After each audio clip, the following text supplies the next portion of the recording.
Hello guys, welcome to our YouTube channel Hindi code. I hope आप सभी को हमारी ये डार्ट सीरीज़ काफ़ी पसंद आ रही होगी। आप सभी काफ़ी नई चीज़ें, काफ़ी नई फंडामेंटल्स इस सीरीज़ के थ्रू आप सीख पा रहे होंगे, राइट। इसी फंडामेंटल लर्निंग्स को आगे ले जाते हुए हम एक और काफ़ी इम्पॉर्टेंट टॉपिक्स आज कवर करेंगे, ठीक है। जैसे कि हमने अपने लास्ट वीडियोस में भी बोला था कि कोई भी लॉजिकल कोड लिखने से पहले आपको कंडीशनल ऑपरेटर्स या कंडीशनल स्टेटमेंट्स रिक्वायर्ड होंगी, उनके कंसेप्ट आपको क्लियर होने चाहिए, ठीक है। तो उसी थ्रेड को आगे ले जाते हुए हम आज की टॉपिक भी उसी से रिलेटेड रखेंगे, ठीक है।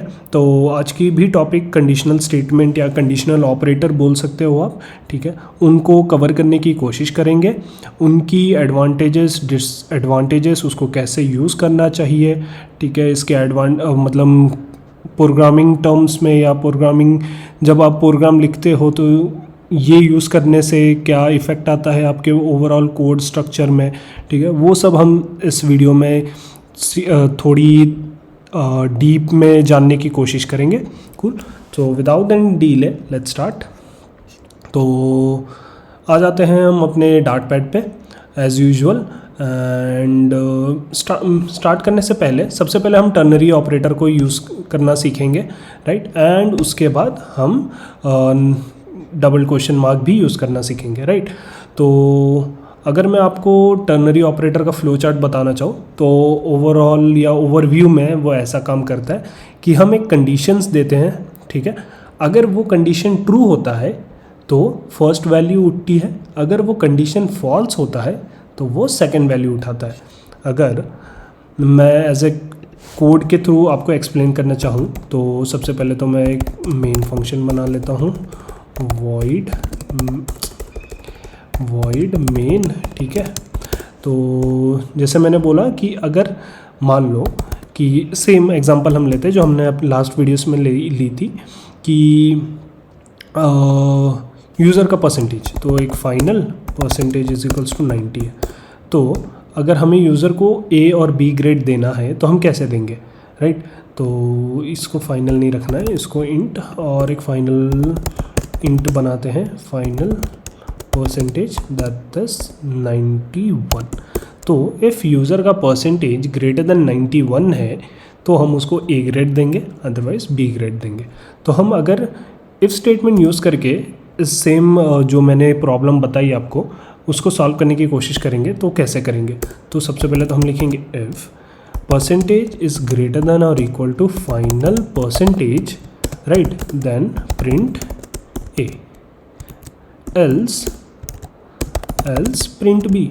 सिंपल, इसमें कोई इशू नहीं आया होगा। अगर आपने हमारी लास्ट वीडियो देखी होगी तो ये तो आपके लिए बहुत ज़्यादा ही सिंपल हुआ होगा, राइट। तो अगर मैं इसको रन करूँ तो मैं यहाँ पे आउटपुट में बी एक्सपेक्ट कर रहा हूँ। क्यों? क्योंकि मेरी परसेंटेज 90 है जो कि लेस देन है फाइनल परसेंटेज वैल्यू से। सो फर्स्ट स्टेटमेंट फॉल्स हो गया एंड सेकंड स्टेटमेंट ट्रू हो गया। तो एक वे तो ये हो गया। अब मैं अगर आपको बोलूं कि ये जो हमने 4 लाइन में ऑपरेशंस परफॉर्म की है उसको एक लाइन में कर सकें तो कितना अच्छा होगा, बढ़िया होगा, राइट। अगर मैं 4 लाइन को एक लाइन में कर लूँ, करेक्ट, तो सबसे पहले तो मेरे नंबर ऑफ कोड लाइन्स कम हो जाएंगे एंड कोड थोड़ा सिंपल भी हो जाएगा। तो अगर मैं सेम चीज़ें एक लाइन में करने की कोशिश करूँ तो मैं क्या करूँगा, ठीक है।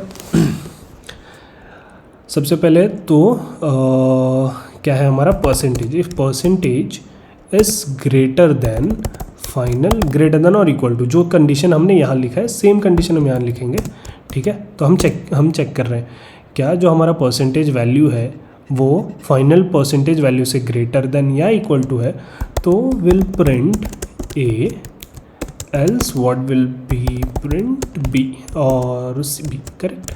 तो यही था। अगर आप फ्लो चार्ट में देखोगे तो यही था कि कंडीशन दे दिया हमने। फॉर एग्जांपल यहाँ पे कंडीशन क्या था, कंडीशन हमने दिया कि percentage is greater then final percentage, right. And अगर ये कंडीशन ट्रू होती है तो फर्स्ट स्टेटमेंट प्रिंट हो, अदरवाइज सेकंड स्टेटमेंट प्रिंट हो। तो मैं अगर इसको प्रिंट करने की कोशिश करूँ तो कोई चेंज नहीं आएगा, यहाँ पे भी बी प्रिंट ही होना चाहिए, राइट। तो एक बी तो आपका यहाँ से आ रहा है, राइट, इस एल से, और एक एल्स यहाँ से। अगर मैं इसको कमेंट कर दूँ अभी के लिए तो भी एज़ यूजुअल जो चीज़ें चल रही थी वो यहाँ पे चलनी चाहिए, राइट। तो कितना सिंपल हो गया, राइट। हम यहाँ पे जो हमने ऑपरेशन 4 लाइन में की थी, अब हम सेम ऑपरेशन एक लाइन में कर पा रहे हैं, करेक्ट। तो इसको बोलते हैं हम टर्नरी ऑपरेटर, राइट। और ये आपको बेस्ड ऑन आपका कंडीशन को, अगर ये ट्रू होता तो फिर फर्स्ट कंडीशन मतलब रिटर्न करेगा आपको, एल्स वो सेकेंड कंडीशन रिटर्न करेगा। अगर मैं इसको 80 कर देता हूँ, अब इसको 95 कर देता हूँ, तो ऑफकोर्स है 95 इज़ ग्रेटर देन 91, तो प्रिंट ए होना चाहिए, राइट। तो since it is true, first value gets picked, else second value gets picked, right. तो आई होप आपको टर्नरी ऑपरेटर क्लियर हुआ होगा। सेकेंड हम देखेंगे कि डबल क्वेश्चन मार्क क्या काम करता है। तो मैं नाम दे देता हूँ, right, name equal to Hindi code, Hindi code. अब मैं बोलता हूँ कि प्रिंट नेम, ठीक है, एल्स प्रिंट सॉफ्टवेयर, ठीक है। तो इससे मैं क्या बोलने की कोशिश कर रहा हूँ, सबसे पहले तो मैं ये रन करके आपको दिखाता हूँ। तो रन करूँगा तो ये हिंदी कोड प्रिंट होना चाहिए वहाँ पे, ठीक है। ए तो यहाँ से प्रिंट हो रहा है, ठीक है, इसको भी हम कमेंट करते हैं ताकि थोड़ा सिंपल हो। एंड हिंदी कोड प्रिंट होना चाहिए यहाँ पे, करेक्ट। अब ये डबल क्वेश्चन मार्क करता क्या है, तो डबल क्वेश्चन मार्क ये चेक करता है कि जो भी जिसके आगे ये लगा है क्या वो नल है। अगर वो नल है तो जो इसके बाद में लगा है वो रिटर्न कर देगा, अदरवाइज जो इससे पहले लिखा गया है वो रिटर्न करेगा। अब मैं इसको अगर एग्जांपल के थ्रू बताऊं तो मैं मान लो हिंदी को नल बोल देता हूं कि हिंदी भाई, तो बेसिकली नाम को नल कर देता हूं कि अभी मैंने नाम नहीं सोचा है, ठीक है, एंड इसको मैं नाम बाद में दे सकता हूं, करेक्ट। तो हमने इसको नल दे दिया। नल देने के लिए यहाँ पे क्वेश्चन मार्क डाला है हमने कि भाई ये नल भी हो सकता है, देख लियो, ठीक है। तो अगर मैं इसको रन करूँगा तो सबसे पहले नेम चेक करेगा। ये question mark, double question mark से पहले क्या है, नल, नेम। तो ये चेक करेगा क्या नेम नल है। अगर ये नल होगा तो क्वेश्चन मार्क के बाद वाला चीज़ है वो आपको रिटर्न करके देगा। तो जैसे यहाँ पे करूँ तो एज ए सॉफ्टवेयर इंजीनियर वहाँ पे प्रिंट होना चाहिए, राइट, कूल। तो फॉर एग्ज़ाम्पल एक और एग्ज़ाम्पल लेते हैं ताकि आपको चीज़ें क्लियर हो। जैसे इंट जो मैं बोल रहा हूँ ये नल भी हो सकता है, मतलब मुझे पता नहीं कि ये हमेशा इसकी वैल्यू एग्जिस्ट करेगी नहीं करेगी, A, right, A equal to null, या ए को कुछ डिफाइन ही नहीं करता है, राइट। ये देख लेंगे हम, जब ज़रूरत पड़ेगा उसको डिफाइन कर लेंगे। अब मैं बोलता हूँ कि मेरी बी वैल्यू होगी 10, ठीक है, 10 होगी अगर ए नल होगा। तो मैं इसको कैसे लिखूँगा, क्या ए नल है मेरा।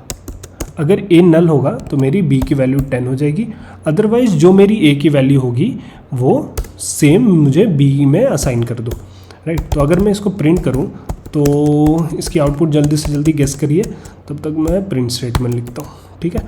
तो इसकी आउटपुट अगर आप सही से गेस कर लिया होगा आपने तो इसकी आउटपुट आनी चाहिए 10, राइट। लेकिन अगर मैं इसको बोल दूं कि भाई इसकी वैल्यू है 5, तो अभी क्या आउटपुट आना चाहिए, अभी इसकी आउटपुट आना चाहिए 5। वाई, बिकॉज हमने यहाँ पे बोला कि अगर ए नल है तो ही 10 उठाओ, अदरवाइज ए की वैल्यू बी में असाइन कर दो, तो सेम, ठीक है। तो आई होप ये काफ़ी इन्फॉर्मेटिव रही होगी आपके लिए, ठीक है। अगर इसमें कोई भी अगर आपको डाउट है तो प्लीज़ आप कमेंट बॉक्स पे डालिए, हम जल्दी से जल्दी उसको सॉल्व करेंगे। एंड आई होप ये वीडियोस देखने के बाद आपको टर्नरी ऑपरेटर पता चल गया होगा, डबल क्वेश्चन मार्क कैसे यूज़ करते हैं, उसके एडवांटेजेस क्या हैं, डिसएडवांटेजेस क्या है वो पता चल गए होंगे, ठीक है। टर्नरी ऑपरेटर यूज़ करने के एडवांटेजेस क्या है, हमने देखा कि 4 लाइन की कोड 1 लाइन में हमने लिख दी, कोड सिंपल हो गया, राइट। एंड सेम ऑपरेशन जो हम ऊपर परफॉर्म कर रहे थे, same operation with help of ternary operator भी हमने परफॉर्म कर लिया, राइट। सो आई होप ये वीडियो काफ़ी इन्फॉर्मेटिव रही होगी आपके लिए। And that's it for today, and मिलते हैं आपको नेक्स्ट वीडियो के साथ। एंड तब तक keep learning and see you, bye bye.